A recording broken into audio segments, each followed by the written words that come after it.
the narratives, the witchcraft, it just keeps on falling apart, you know. Yes, DJ Chump is a magician, you know, is a sorcerer, but yet his spell is wearing off. Shalom, first and foremost, like to give all praise to Yahweh, Ba'ashem, Yahweh Shai, Ba'ashem Rakakadash. Double honors, the elders and apostles of Great Millstone, who are teaching the truth in sincerity. And shout out the Akians out there in the four quarters of the earth proclaiming this truth. Braka the Yahweh, Braka the Yahweh Shai, Ba'ashem Rakakadash, Brakatam. So most people know that this so-called assassination is a complete hoax, like I went into yesterday, and I didn't even see this video yet. I just pulled it up this morning, and we're all saying the same thing. This whole thing is fucking engineered. You know, the Zionists that control him, you know, are trying to clean him up. Got to clean him up a little bit, you know, because, of course, he's a pedophile that's been exposed, and everybody fucking knows, right? Got to clean that up, right? Because he did all these favors to King Bibi, right? And not to mention the Zionists want to build a ballroom there. Oh, yeah. That's part of the other reasons, because they have designs with DJ Chump, you know, that only DJ Chump would carry out, you know, even though the others are compromised. Not as much as DJ Chump. So, as he gets into it. Time for one more here. Billy Pilgrim says, "Hey Stu, I found you after abandoning Alex Jones for his constant apologies for Israel and Trump, and if I heard him say, I don't have a hard-on for Israel one more time, my head was going to explode. Keep up the good work." Isn't it true? I mean, I don't have a hard-on for Israel or anything. I don't have a hard-on for Israel or Donald Trump. You know, I'm just calling it how I see it. Right. You know, from a 30,000-foot view. In Israel, I mean, Israel is, you know, it's a beautiful place. I mean, I think the people are actually, you know, really good. I love Israeli hummus, and I love the Israeli, you know, kabuli, and the, you know, the foreskin shoop is probably, I would probably go to the wall and meet with Netanyahu. You know, but Stu Peters, he would probably, you know, expose it. And, you know, I mean, I'm not interested in the infighting. I don't have a hard-on for Israel. I'm just calling balls and strikes, you know, I don't have a hard-on for Trump. Just buy my dick pills. Just buy my dick pills. We're about to go off the air, though. You know, you probably heard The Onion. We're about to go off the air for the 6 millionth time this year. So buy more dick pills, and you can keep us on the air. But yeah, no, I mean, I don't have a hard-on for Israel. I just call it how I see it. Just calling balls and strikes. You have to make fun of it, right? Peters. He's a liar. And Candace Owens, she's a demon. She's demonic. She's evil. She's a liar. And then you fast forward about 2 weeks. Alex Jones is on a t-shirt with Candace Owens, kissing and making up with, apologizing to Candace Owens. And everything is good again. Look, it's just really not that difficult to figure out what's going on here. Okay, I'm just not a part of the club. There is a club. Yep. There's a club. Yep, of well-known podcasters and online influencers, and I'm just not a part of that club. I'm not invited to the club meetings, and that's fine. But the bottom line is, for whatever reason, I am just not welcome in that club. Maybe it's because when you sit down with a guy like me, you're no longer afforded the luxury of plausible deniability, because we discuss what we see with our own eyes. We discuss what we hear with our own ears. We say it how it is. We say it how we see it. And you're just no longer afforded the luxury of pontificating, speculation. I don't need to lean on my decades of real-life, real-world investigative experience where if you're sloppy in that investigative process, people die. I don't need to lean or rely on that. I don't need some highly acute, you know, fill it with 92 octane or above only, supercharged, high-performance piece of discernment machinery to figure out what's going on here. I don't need some highly acute, turbocharged mechanism of independent and critical thinking skills to figure out what's going on here. I'm just not a part of that club. And around these parts, you know, speaking for myself and this network, and virtually everybody in this audience, around here, we're not going to be gaslit into disbelieving what our eyes see and what our ears hear, in many cases in 4K and Dolby Digital Surround, with the utmost clarity. And speaking of gaslighting, you know, about the events from over the weekend in D.C. at the White House Correspondents' Dinner, let's just start here, because of everything that we could discuss this evening, on top of everything that we saw play out at the Washington Hilton over the weekend, where what we are told is that a lone wolf, radicalized 31-year-old teacher from Torrance, California, a radicalized gunman, burst in armed with knives, armed with multiple firearms, including a folding shotgun and at least one handgun, aiming to take out the entire Trump administration. And that we saw security from was the that security weak, and right? law enforcement response, be it from the Secret Service or the FBI or the Capitol Police or the Metropolitan Police and every other agency that we saw on the scene. I think we even saw members of the National Guard. None of what we saw even came close to remotely resembling how these people are trained to tactically respond. And I know that because I've been through this training. I've been through a lot of this training. What we saw wasn't protocol. If you've ever been involved in any kind of either private or public executive protection, this is not protocol. You don't just leave the President of the United States hanging around, backstage or in some nook and cranny somewhere or wherever, ominously staring out at the attempted assassination scene from behind the curtains, calling the shots. That's not an option. That's not what the Secret Service does. That's not what anyone, whether again, public or private, anyone involved in protecting the president or members of Congress or any other high-value target would ever do. In a real situation, the Secret Service doesn't give a damn about what the president or the principal, anyone, what they want. They don't care what the principal wants. Their job is to get the principal the hell out of harm's way and even die in the process if that's what's necessary to protect them, to keep them from being harmed or, God forbid, being killed. Yeah. They're not going in and snatching up the vice president first, so that the president can be in position for a few quick action selfies. And then, as a second thought, going in and getting the so-called leader of the free world out of the way. In a real situation, these guys are springing into action, and they are removing the president, and they are removing and neutralizing the threat, and then the entire scene, the entire venue is going into a lockdown. You don't have degenerates looting the joint, milling about, stealing bottles of wine and champagne off the tables, or filming selfie videos for social media after the president, seconds after the president of the United States is nearly assassinated for a third time. And you don't have federal agents running around with guns, literally running down the red carpet like they're the stars of an action flick. That's not how this shit works.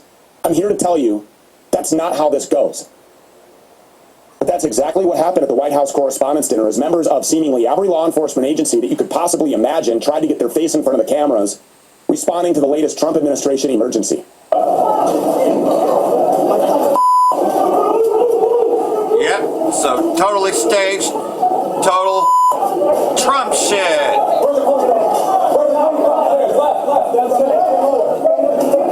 It's not bullshit, it's Trump shit. Gotta get these crisis actors into gear.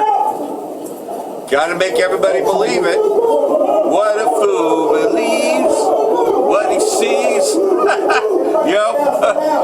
You just know it's bullshit. You got one down.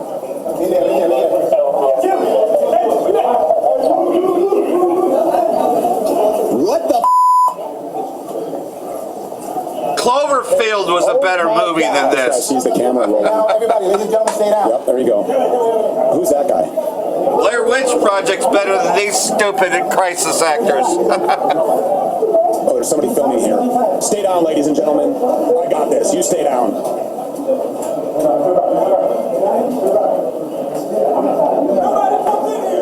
Nobody move. Nobody get hurt. Well, isn't that convenient? They all got to put on their capes and run down the hallway on the red carpet in front of the news crews and get their 15 minutes of fame. This isn't how this works. This isn't 24. You're not Jack Bauer. Yeah, This is real life. And in real life, these people would be trained. They would be trained. They would run through events just like this one over and over and over and over again, repeatedly, if they are a legit protection force. They would be every single day making sure that if something actually does go down, that they don't look like this. That they don't look like what we saw on Saturday night. And like everything else, well, you remember going to plays, right? I mean, I'm sure you've done some with, either your high school or your college or whatever. And you know how plays are done. And that's all that this is. The whole world's a stage. But people are waking up to it. And, whenever you hear something like somebody trying to assassinate Trump, it's bullshit. No, wait, it's Trump shit, right? Because this guy is nothing more than an actor. He's just, that's all that this whole thing is. So, if I didn't say it, first and foremost, I'd like to give all praise to Yahweh, Ba'ashem, Yahweh Shai, Ba'ashem Rakakadash, and double honors to the elders and apostles of Great Millstone, who's been teaching this truth from the very beginning. And shout out to Yakims out there, four corners of the earth, also proclaiming this truth. Bracha the Yahweh, Bahashem, Yahushai, Bahashem Kakadash, Brakatam. If I didn't cover it at first. But here's what's going on. There's a retail apocalypse happening. Been happening for a while, but now we are going into hyperinflation, right? Because it was inflation, there was COVID lockdowns, and retail apocalypse was going on even before that. But man, that just accelerated everything. Well, here we go. Here's projected 40,000 U.S. retail stores to close by 2030. UBS consumer analysts told clients then a further rise in e-commerce penetration from about 22% today as high as 27% would force the closure of 40,000 U.S. retail stores by 2030. We estimate 40,000 retail stores to close by 2030 if online penetration goes to 27%, retail sales grow 4%. So, like everything else, they're going to say, it's because of online sales. Who the fuck wants to pay fucking goddamn tariffs or fucking goddamn shipping costs, man? Fucking shipping is ridiculous. So yeah, I'd rather fucking go to Costco. I'd rather go to Walmart than pay for fucking goddamn shipping. And driver tip, fuck you. You already take so much goddamn money on the shipping, man. Just for something simple, and they might charge you $5 or $10 for it.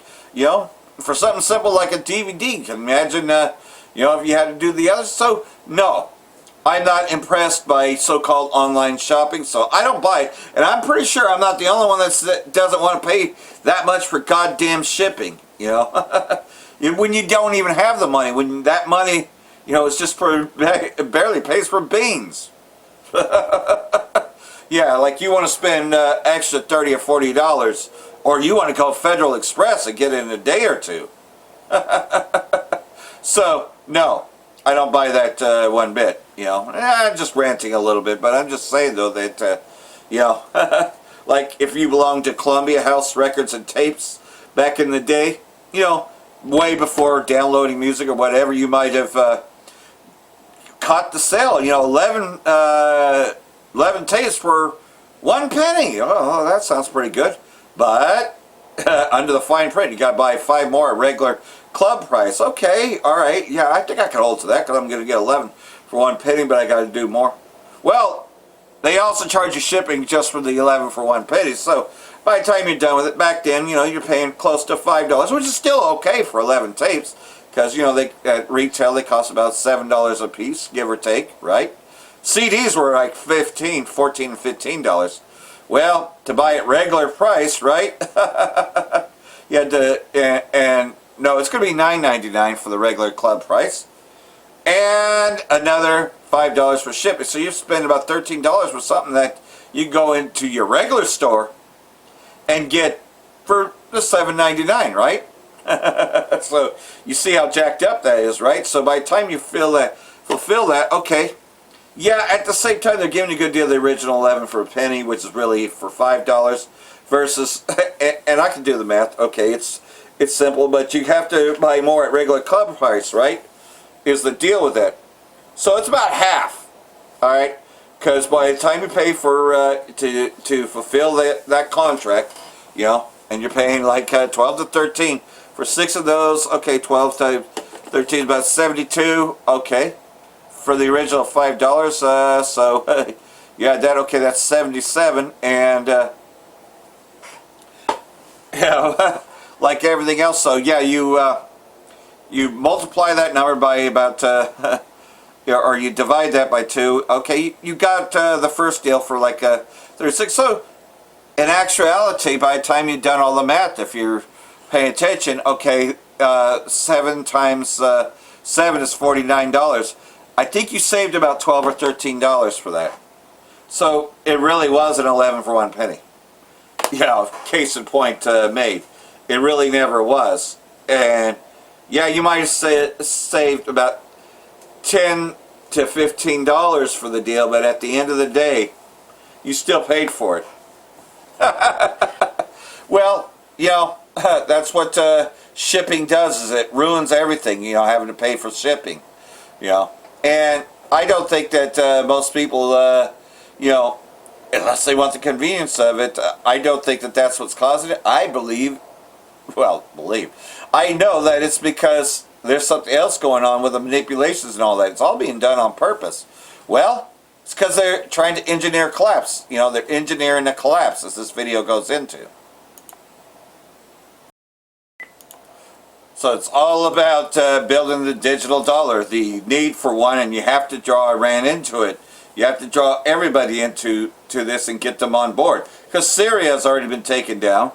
And they have an IMF in there now, too.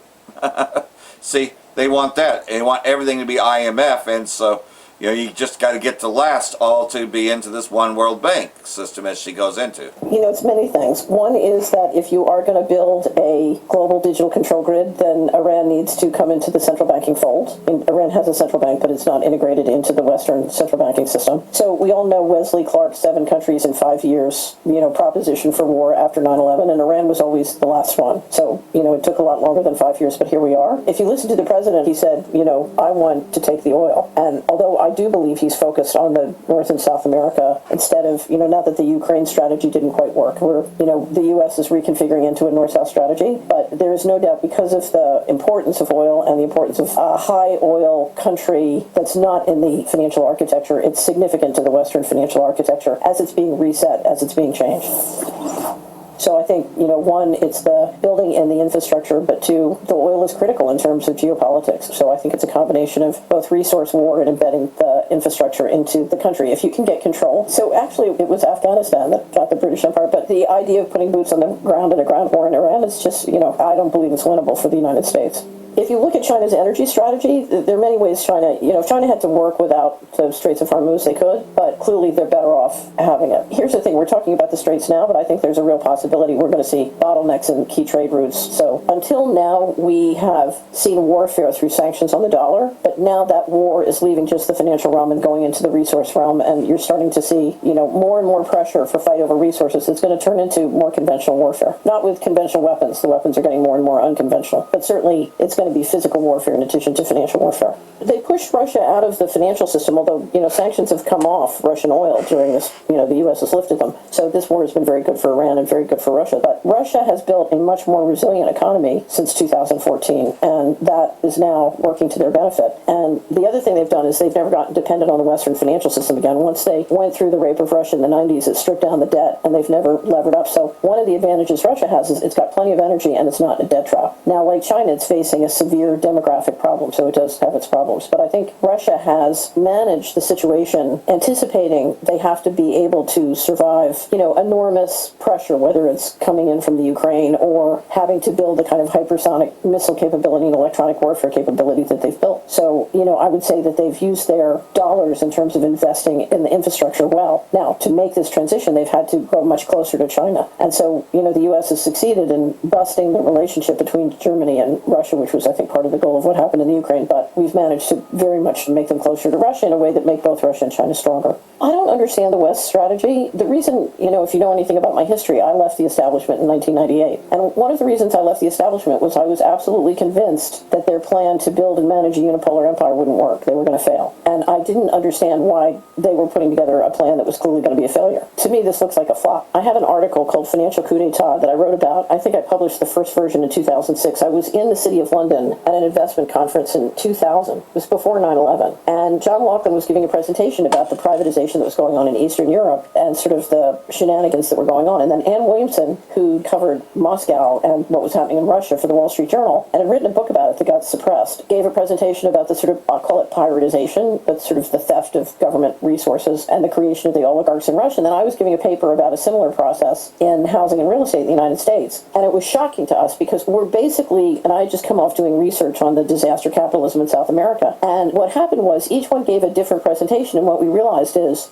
it's the same law firms, it's the same investment banks, it's the same big institutional investors, and they are playing this game around the world. The wall comes down, and they're playing privatization game in the United States, in Eastern Europe. It's the same people. I'll give you a perfect example. In 1998, I was invited to a presentation at a think tank in Washington, and 3 peasant women had come from Bolivia, Peru, and Colombia to talk to Congress about the fact fact that the war on drugs was not stopping drugs. It was making things worse and doing all these kinds of real estate shenanigans. And I started to ask these women all sorts of questions. And finally, one of them got very suspicious of me, and she looked at me and she said, you say you know nothing of our countries, but from your description, because I was asking them about how they get moved off the land and then who picks up the real estate cheap and then who gets the government contracts to redevelop that real estate. Same game as we're seeing in Gaza now. And everybody making money on the gentrification or genocide of people and making big money on the real estate. Yeah, like what happened to Yugoslavia back then. You know then. nothing about our country, but from your questions, you know everything about our country. Who are you? And I said, I know nothing about your country, but I was Assistant Secretary of Housing, and I know how they do it in the United States. And apparently, it works the same way in your country as it works in our country. And it wasn't until later on in the conversation I discovered that the contractor they were using for the war on drugs through the U.S. agencies was the same contractor who was running enforcement, a lot of the shenanigans for one of the enforcement groups at the Department of Housing and Urban Development in the United States. It was like, okay, it's the same players, and they're doing it everywhere around the world. We need to connect the dots. So we just published a Plunder issue, and the subtitle was "See the Game, Change the Game." Because first you got to see the game. Look at the peace board and the redevelopment plan for Gaza. You had Witkoff and Kushner were on CBS bragging about the plan and the fact that they had it had been prepared and ready to go 2 years ago. It's like, okay, you're saying the redevelopment plan was available and ready before October 7th, 2023, really? And it was funny, Witkoff said that, and Kushner looked like he was squirming terribly in his seat. It's pretty funny. So the way I look at the world, because my understanding of the world is based on when I worked in Washington and Wall Street, kind of seeing how things worked. In my experience, you scale up through a committee system, and there are real factions, and there's real competition over real resources, but at the end of the day, at the top, it's one pot of money, and the bankers are always on both sides. That's why the institution of the architecture in Iran or in the Ukraine or Gaza, or, they're trying to do it everywhere in the world. That architecture needs to get embedded everywhere, and that's why everybody are embedding it, and they're all fighting about who's going to control the control grid in their country or their region or their section, but everybody seems to agree with Mr. Global, we're going to implement this control grid. So if you have sovereign nations that have subsections, municipalities and counties, what we've done is rather than directly try and change them, we've layered all these organizations on top, like the WTO or like the World Health Organization, and created sovereign immunity or various kinds of immunity in all these organizations. And what we've been able to do is constantly enforce rules at the bottom because of these organizations, but the folks at the bottom can't do anything because there's no direct line between their governance chain of command and those sort of international organizations. They're too big and too far away. And,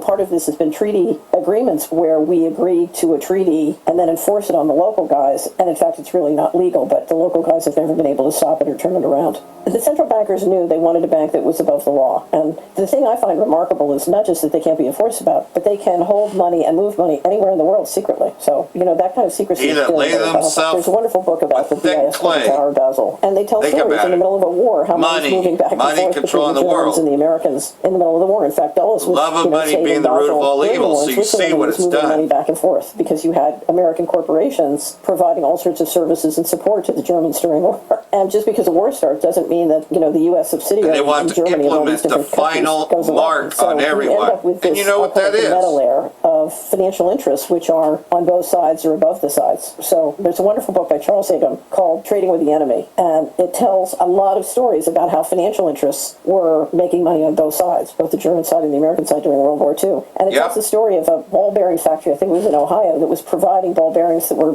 by a variety of steps, Love keeping of German money. tanks going. And a guy at the White House trying to stop that and get them available to the U.S. military, and he's constantly getting overturned. It's quite an interesting story. So when you work in a place like Washington, you're dealing with a pot of money that's one of the most powerful pots of money and credit in the world. And what you find is there's an official story and then there's the real story. And you constantly have, whenever you turn over administration, you have all these people rushing in saying that they're going to implement a different story. And what they run into is the fact that things are not what they seem. And the official story is not what's going to happen. It's going to be the real story of what's been going on. So, like everything else, of course money was behind it. We know that. He laid himself up in thick clay, right? And like everything else, it's, they have to have a new dollar, a new system, and that's why they've been moving everything secretly. Well, not so secret, but over to the digital yuan. That's not by coincidence. The U.S. is still fighting to keep its dollar dominance while de-dollarization is happening, because you have to crash the dollar in order to bring in a new one. So, Trump is in there to crash the dollar. Fast forward. Pentagon may not be telling Trump the full picture about the war. Well, I think Trump knows, but, he is pretty ignorant, so maybe I'll go with it, right? Vice President Vance is worried that the U.S. is running low on weapons. Oh, okay. So that's why he wants to do this and that, but he might not know that he's low on ammo, unlike Biden, who did know that they were low on ammo and said it publicly. Well, we're out of ammo.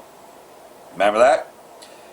Vance has repeatedly questioned the Defense Department's depiction of the war against Iran and whether the Pentagon has understated what appears to be the drastic depletion of U.S. missile stockpiles. Well, everybody knew that that would be the problem, that they couldn't keep going on with the war, which is why you got this fake ceasefire going on. But they really don't have enough munitions to go in there like Donald Trump wants to. So they have to keep on stalling. But the war is going to happen nonetheless. It will happen. It's just that there's other things that have to take place. You know, so, you got to have distractions like a fake assassination. That's a good one to do. And just a lot of other things. 2 senior administration officials told the vice president has queried the accuracy of the information the Pentagon has provided about the war. He also expressed his concerns about the availability of certain missile systems in discussion with President Trump. Several people familiar with the situation told us consequences of a drastic drawdown in munitions reserves are potentially dire.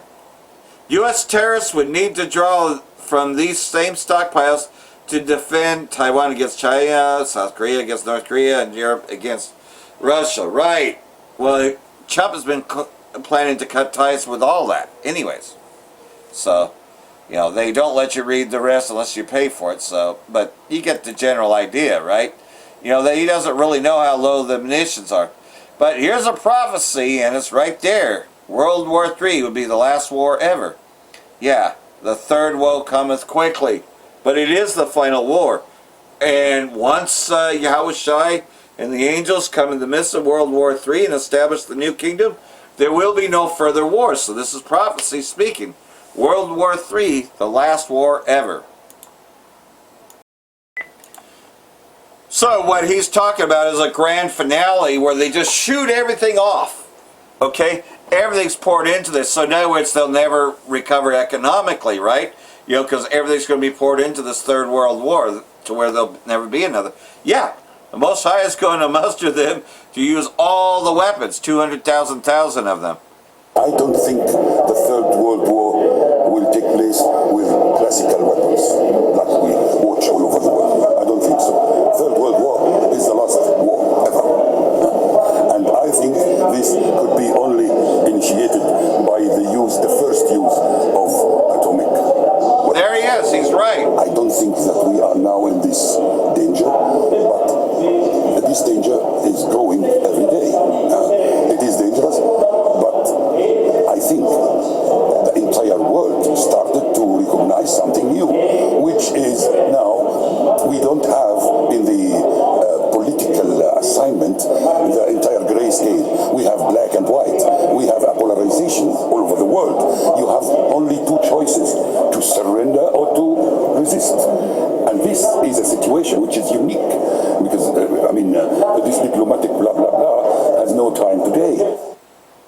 And like everything else, so eventually those missiles will be fired from the 4 corners of the earth, from one end of the heavens to the other.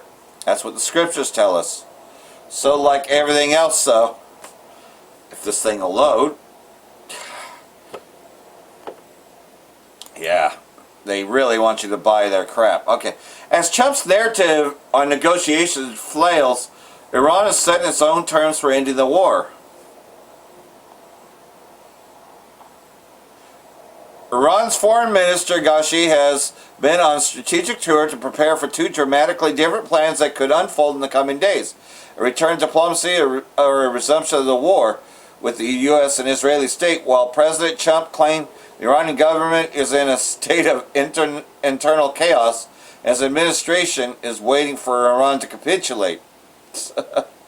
So, we're currently moving forward with our own design. We feel continuing negotiations doesn't make sense until the U.S. government lifts the maritime blockade, said the official who has direct knowledge of the internal diplomatic deliberations in Iran. He requested anonymity because he's not authorized Tehran, the Iranian official, remains firm in its demands that the U.S. naval blockade in the Strait be lifted as a condition to move forward. If that happens, a second round of top-level direct talks could happen. So, like everything else, well, they're preparing a new one.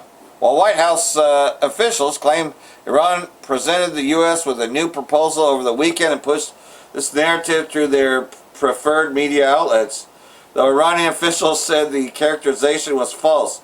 Trump claimed Iran softened its stance over the weekend, but not enough for a deal. So, he's making it sound like he's able to control, that, okay, we're close to this, but not that close. And here's what, where they're winning. Munitions. They're out of munitions. They're out of ammo. It's just that Trump doesn't say it publicly like Biden does. Iran believes it will outlast U.S. based on munitions, markets, and midterms. Trump not open to Tehran's latest proposal as tank tops loom. Trump doesn't appear to open to Iran's proposal, which hinges on U.S. naval blockade ending a nuclear issue push to further negotiations. So like everything else, though, it's a stalemate. But it's also, a stalling because, the U.S. does not have all those weapons. They've lost them because they're spread out. They've spread their blood vessels everywhere, right? So they're so thin. And then this is going on financially, which is destroying the U.S. petrodollar. United Arab Emirates leaves OPEC and OPEC Plus, which, if you know anything about OPEC and OPEC Plus, those are the main companies in West Asia. United Arab Emirates said on Tuesday it will quit OPEC and OPEC Plus, dealing a heavy blow to the oil exporting groups at a time when the Iran war has caused a historic energy shock and unsettled global economy. OPEC Gulf producers have already been struggling to ship exports through the strait, the narrow point between Iran and Oman. Though with a fifth of the world's crude oil and liquefied natural gas normally passes, because of the blockade,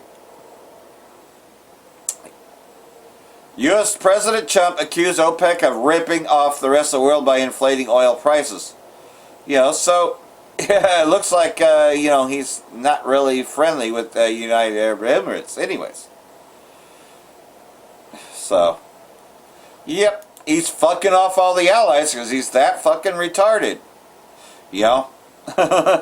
How Iran's straight card trumped sanctions addicted U.S. and brought it to the heel.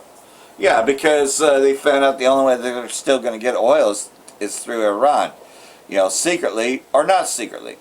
In the ongoing confrontation between the U.S. and Iran, which has triggered the unprovoked war of aggression against the Islamic Republic, various playing cards have been used. Many have already been played and some have only recently been introduced.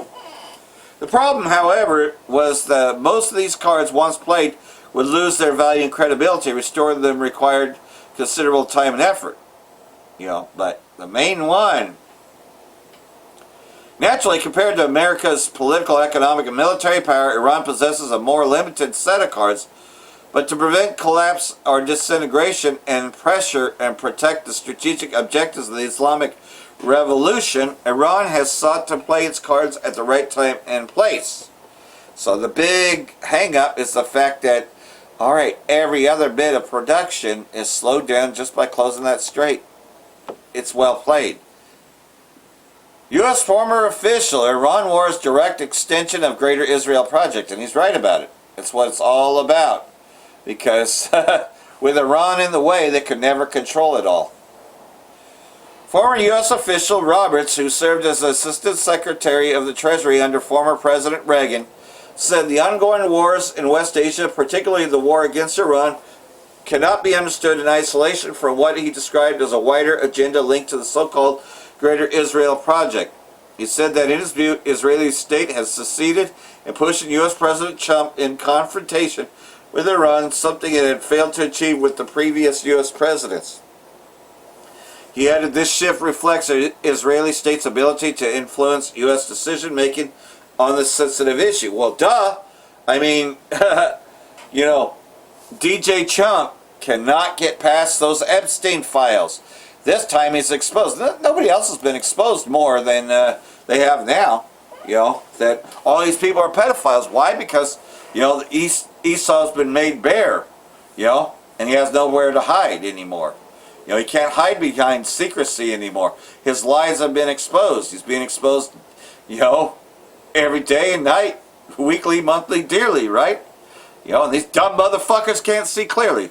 You know, that pretty much, though, Most High has made Esau bare. They don't understand that prophecy. And mostly it's the prophets that have exposed Esau. Now you got whistleblowers and everything else because of what we do. Because the Most High has spoken and made Esau bare. Rubio defends daily Israeli strikes against Lebanon despite the ceasefire. Well, there is no ceasefire. U.S. Secretary of State interviewed that both Israeli state and Lebanon deemed Hezbollah to be the problem and justified Israeli attacks against Lebanon. Well, like everything else, though, there's compromised Lebanon, then there's Hezbollah, who actually is the government. So, of course, they'd both be against Hezbollah. You know, because Hezbollah will not capitulate. You know, and now it's talking about the existence of the Israeli state for 78 years. Israeli state at 78 still believes it can live by the sword alone. A reckoning is due. Yeah, eventually they will be brought down. And you know that Russia will go in. They will come down against them. On the country's Independence Day, the nostalgia of liberal Israelis for a better earlier state is a comforting illusion. The Nakba and the occupation were there from the beginning. You know, and pretty much what he's saying is that, well, at the beginning of the state was the Nakba. Our day of celebration was a day of another people who were before it began in 1948. Has not ended, not even in 2026. You know, pretty much the Zionist operatives have not changed, nor has the policy of successive governments of the Zionist state. The Nakba never ended. It is merely altered and formed, now disheartening to think that its values has led to the Nakba 78 years later, still driving the state of Israel in 2026. Same principles, same objectives, same methods. You know, so like everything else, though. Well, yeah, pretty much, though, they're coming to an end, too. Because Most High is going to allow Russia to prevail, and then he's going to come in the midst of World War III. Because the least the flock, Amalek, is going to start World War III, and has already. So if you look at everything that's happened, it really began with the war in Iran. You know, it was a lot longer of a war, but it's drawn out, right? It was supposed to be a war against terrorism, right? You know, 9/11, etc. You know, you just look at the longer picture, but the third final woe, which is nuclear war, it's going to be like anything else. But we now know how it got started and how it got drawn out. Israeli state exploiting access to drinking water as a weapon in war-ravaged Gaza. And you don't think he's going to do that to people who refuse to take the MOTB? Yeah, they're going to control water, food, all those things. They're going to be rationed. And again, those rations are going to be, you know, you see National Guard and military giving out, you know, what's allowed. You know, you're not going to be able to go to food banks freely like you used to. It's all going to be government regulated. International and independent medical charity. So you look at Gaza as a pretext to what's going to happen over here soon. Going to happen worldwide. You know, if you don't have it, you can't verify the chip. They can't verify your chip. Then you ain't getting your rations. Yeah, that's coming. International and independent medical charity says Israeli authorities systematically depriving the Palestinian population in war-ravaged Gaza of the water they need to survive, condemning a campaign of collective punishment against residents of the coastal region. See, Gaza was such an easy place to do it, but they're going to do this worldwide. You know, they're going to have all of it. Well, we'll play some of this here because what they won't show you on the By mainstream. mid-2025, viable agricultural land was estimated at less than 1.5% of pre-war levels. The destruction extended beyond the soil to the sector's operational core, including wells, tanks, greenhouses, equipment, and warehouses. Furthermore, replanting efforts face significant hurdles, such as soil contamination from missile strikes and explosives, alongside extensive bulldozing and land leveling. Today, more than 160,000 dunams of land have been destroyed. Currently, only 8,000 to 9,000 dunams are being farmed in the Gaza Strip. We desperately need agricultural supplies like seeds, pesticides, fuel, greenhouses, and irrigation networks. But the Israeli occupation has blocked these items for 2.5 years. Additionally, thousands of dunams remain behind the yellow line, where we cannot reach. We fear that even if the army withdraws, we won't be able to plow the land because of the high risk of unexploded explosives left inside. Despite the risks and contamination facing their fields, landowners remain determined to replant what remains of their soil, struggling to secure a hard-earned livelihood. This is the story of Mahmoud, a young farmer whose land was destroyed by the IDF. When the occupation forces withdrew from our land, we rushed to repair, plough, and plant it. For us, farming is our only source of income and our way of life. Because there are so few animals and birds left compared to before the war, we have lost access to natural fertilizer. Now we have to ferment trash in plastic bags and use the liquid as fertilizer. We face a severe water shortage and wait for the army to leave just to reach our soil. We are forced to plough the land by hand with basic tools, and because there are no heavy machines or tractors available due to the blockade.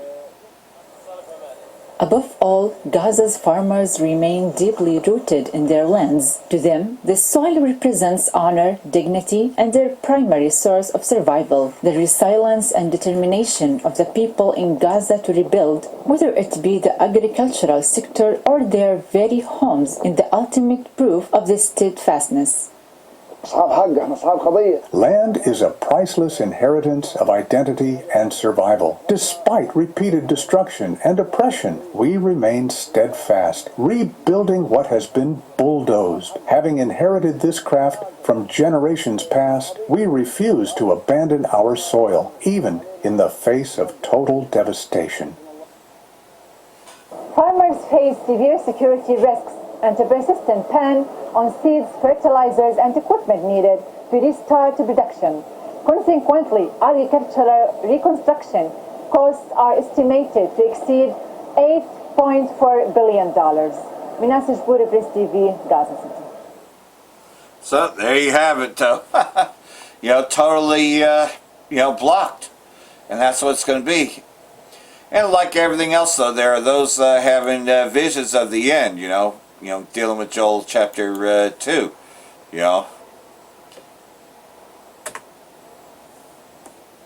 I believe it's also in Acts chapter 2, the same thing, that at the very end, Most High shall pour out His Spirit upon all flesh.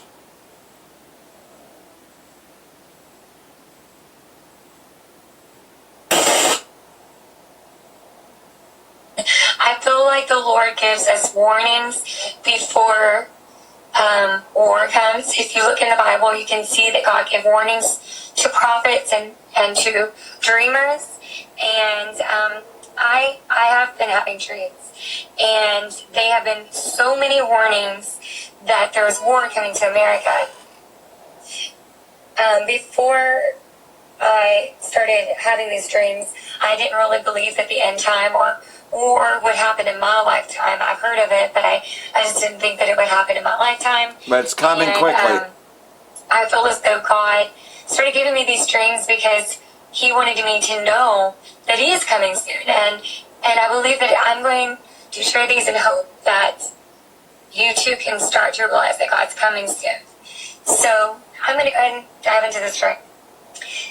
In this dream that I was having, the location was very important to me. I just knew that I was in a desert, and it was a suburbs in the desert. It kind of felt like maybe Arizona or California.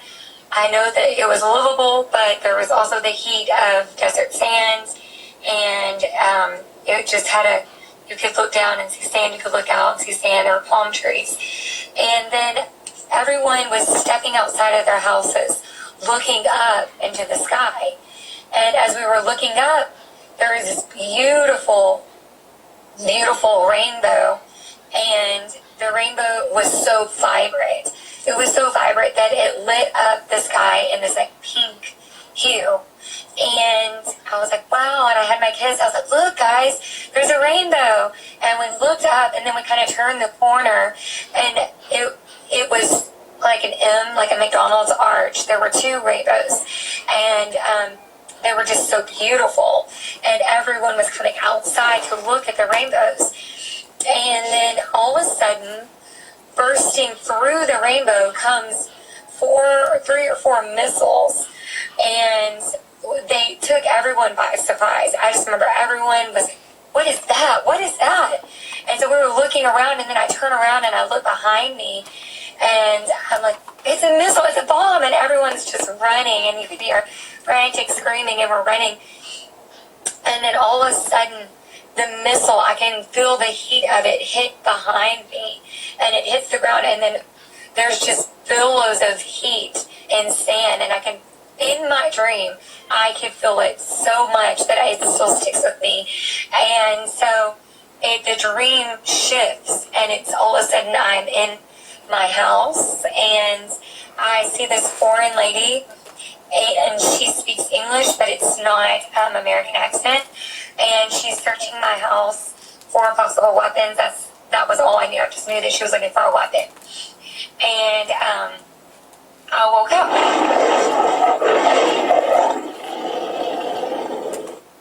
So there you have it, though. That's that's right there, Joel chapter 2. You know, said before, right? That Joel chapter 2.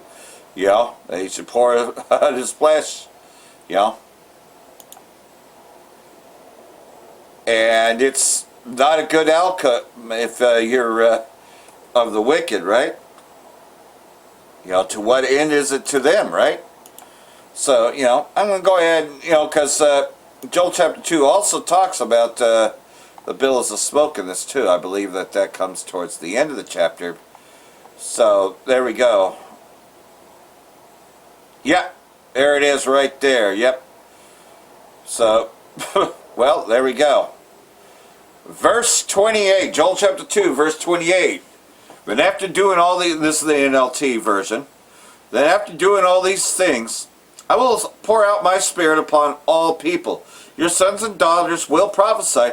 Your old men will dream dreams, and your young men will see visions. In those days I will pour out my spirit even on servants, men and women alike, as you can see in that video. And I will cause wonders in the heavens, on the earth, blood and fire and columns of smoke, which is by way of them ICBMs. The sun will become dark and the moon will turn blood red. Before that great and terrible day of the Lord arrives. And what's that great and terrible day? That's when Yahushua arrives in the midst of this war, you know, of these missiles being fired. But everyone who calls on the name of the Most High Yahweh will be saved. Because you have to have the name. The names have to be correct. Yahweh, Yahushai. You know, which when we see chariots, we call out all the time. You know, and we know that we're blessed and we're not dismayed at them, right? For some on Mount Zion and Jerusalem will escape, just as the Most High has said. There will be the survivors whom the Most High Yahweh has called. You know, so like everything else, though, those that are going to survive all those columns of smoke, and that is the elect. So hopefully this has been edifying. Got one more here before I close this out. Then I will say Bracha the Yahweh, Bracha the Yahushai, Hashem Kakadash, Wa Abba the Ball. Brakatem Yehofa elect. And this is the brother from, of course, North Carolina, you know, who does very edifying videos.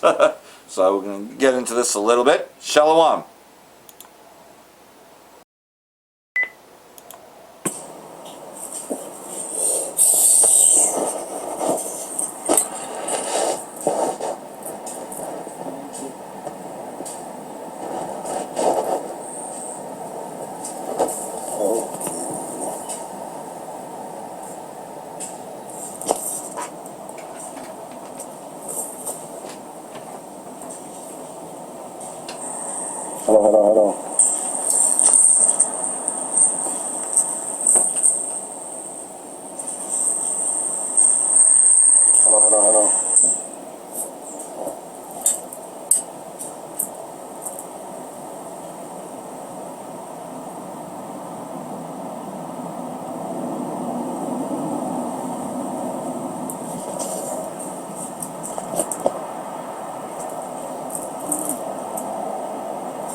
Double honor to the apostles and elders of GMS.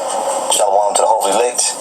Alright, this video is going to be entitled Black People Have Begun Meditating About Flying in UFOs, or spaceships, or flying saucers, however it's worded.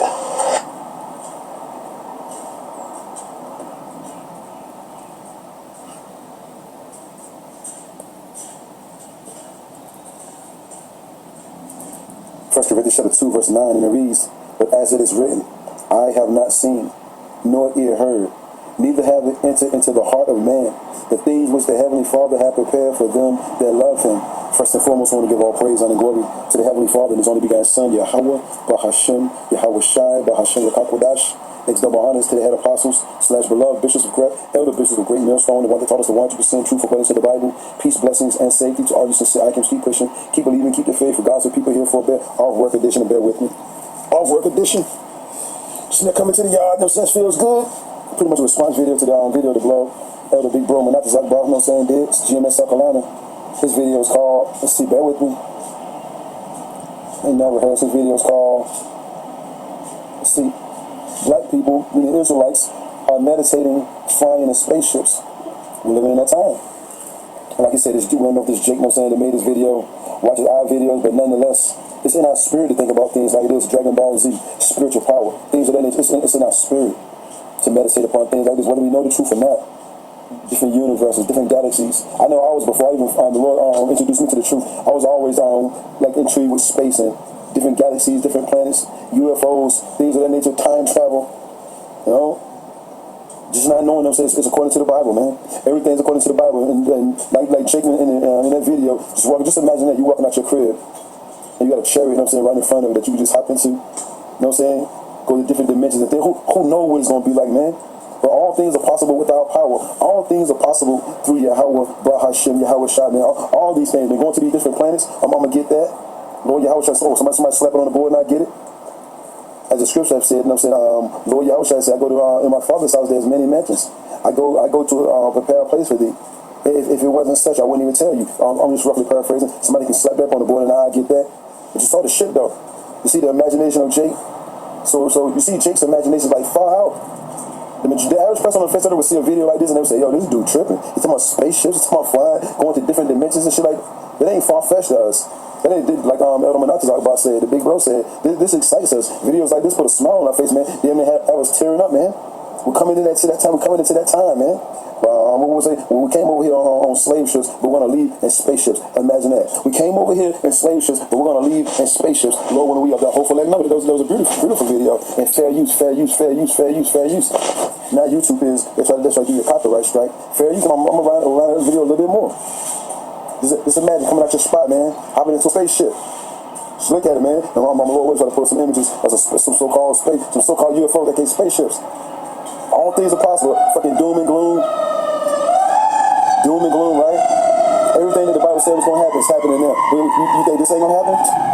You think this ain't gonna happen? You think come on, man, the Lord's gonna pull up in a spaceship the size of a mountain. You think that ain't gonna happen? Ezra's seen it. Lord willing, I'm gonna get that too. Let's play this video again without the sound.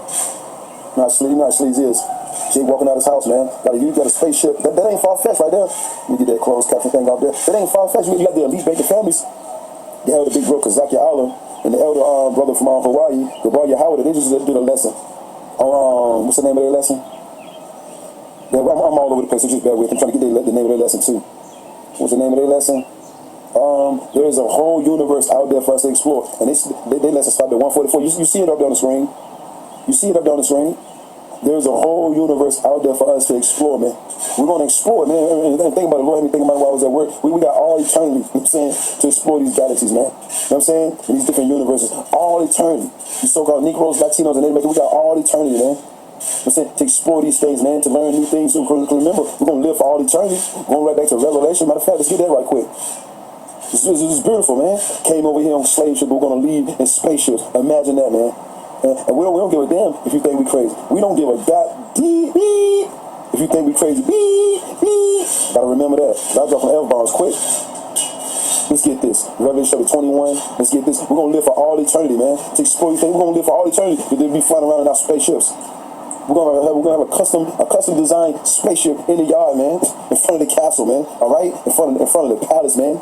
Either however you want. If you want your chariot to be emerald, made out of emeralds, gold, silver, all these things, metallic, all these things, man. If you want your chariot to resemble water, all things, man, all things, right? And they ain't gonna break down on the side of the street. They ain't gonna be smoking. Imagine that your chariot need a damn oil change. That ain't gonna happen, man. Let's get this. Revelation chapter 21. You see that? There's a whole universe. I want to get the whole title. Hold on. Let's get the whole title. They're going to share right there. Let's fast forward. Let's see. Let's get the name of their video. Bear with me. Ain't nothing heard. There's a whole universe out here.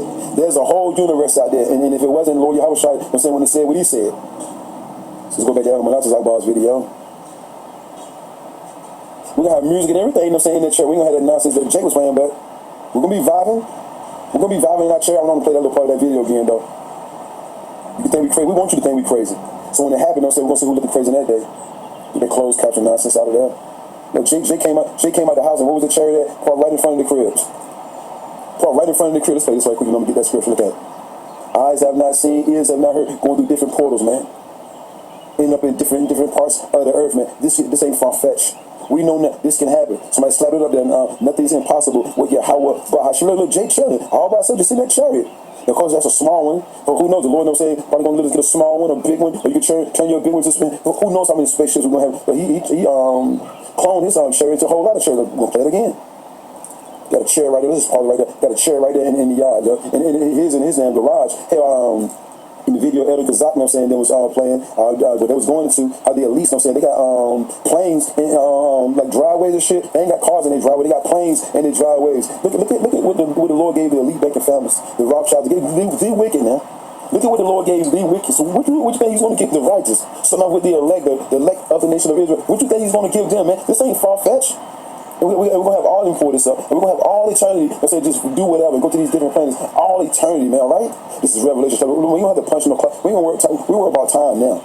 We worry about time now. We got to rush, you know what I'm saying, to do this, rush to do that. Hurry up and lay down. Hurry up and go shopping. Go to work. Get off work. If you're going to go buy some clothes, you got to hurry up and go do that. If you're on vacation, you got to hurry up and go do that. Come back. Why? Because everything's based upon time. You see?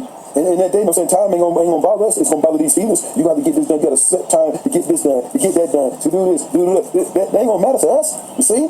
We got all eternity, man. Revelation 21:4. This is something quick too. Revelation chapter 21, verse 4, and it reads, "And the heavenly Father Yahweh, through his only begotten Son Yahweh Shai, who they call God and Jesus, shall wipe away all tears from their eyes." Talking about the Hebrew Israelites, starting off with the elect, right? It says, "And there shall be no more death." So we got all eternity to plan what we want to do, we want to build, where we want to go, what galaxy, you know what I'm saying, universe we want to travel to, things of that nature, man. We're going to be in our spaceships traveling at warp speed, man.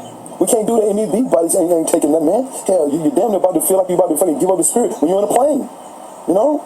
Or a fighter jet or something like that, man. Mach 7, G7, however that saying go. But in that new body, you know what I'm saying, that perfect body, that spiritual body, we're going to be able to go, you know what I'm saying, we're going to be right there next to the sun, just chilling, man. You know, that radiation ain't going to bother us, man. You see? We're actually be able to go to the moon, all these things, man. All them different planets, all them different galaxies. Why? The Heavenly Father shall wipe away all tears from their eyes, and there should be no more that we ain't dying no more. That's the thing about it. The Hebrew Israelites, Negroes, lads, and Native Americans, the men and the women will never, or our offspring, will never die again. And yes, you know what I'm saying, it's going to be elect ladies getting delivered into those spaceships, those chariots, yes. A sister came on comment board, I think it was yesterday or the day before that, inquiring, you know what I'm saying, if women are going to be delivered and beamed up into the spaceships. Yes.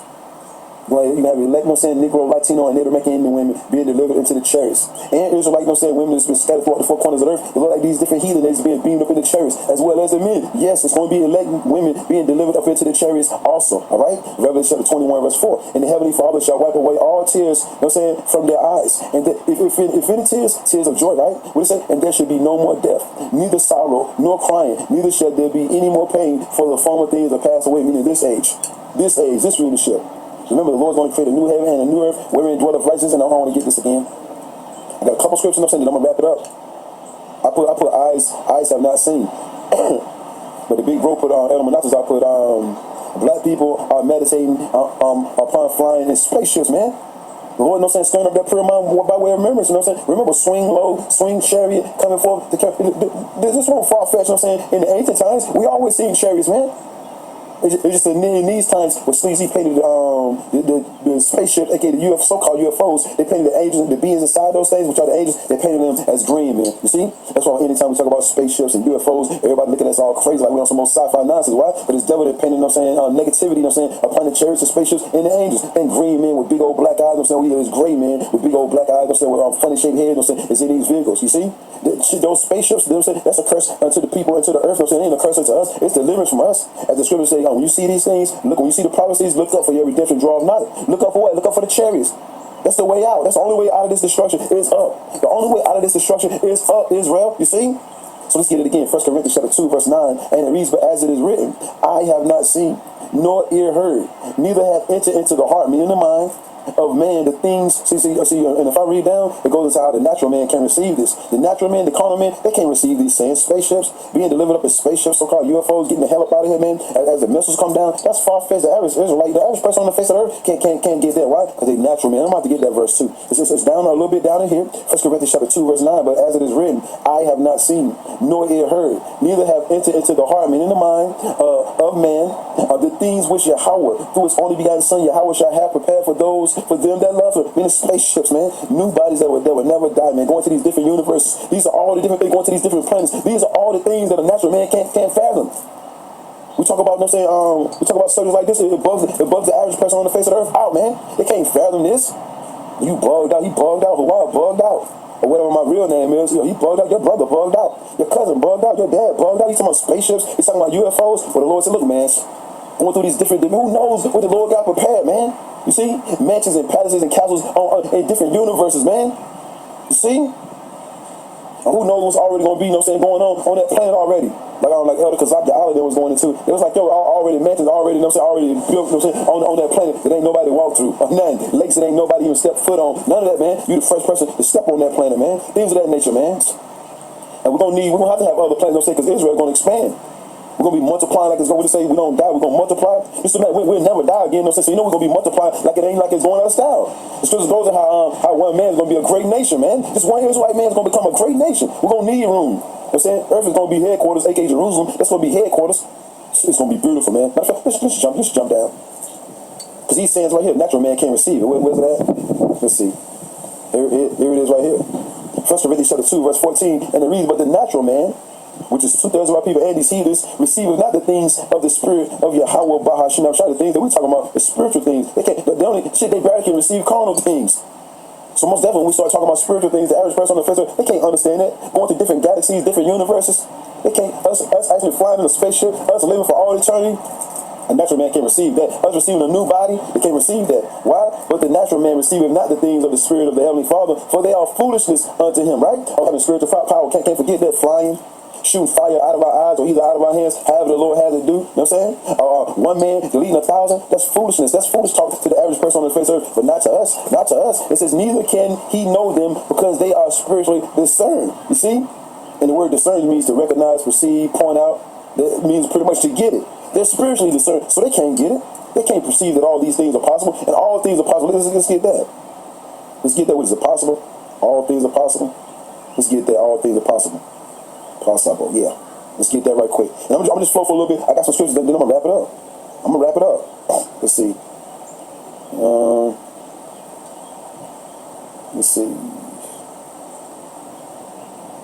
Hey, look at this right here. St. Mark chapter 9, verse 23. Yahweh Shai, who they call Jesus, said unto him, if thou canst believe, all things are possible to him that believeth. All things are possible to the Israelites that believe, man. You see? All things, man. A spaceship coming out your door and the spaceship's in the front yard. You think that's impossible with the Lord living forever? You think that's impossible with Yahweh, Vahashim Yahushai? Huh? Healing a man, bringing a person back to life after they die, bringing them back, making a person see. What? The Lord said you're going to do greater things than I did.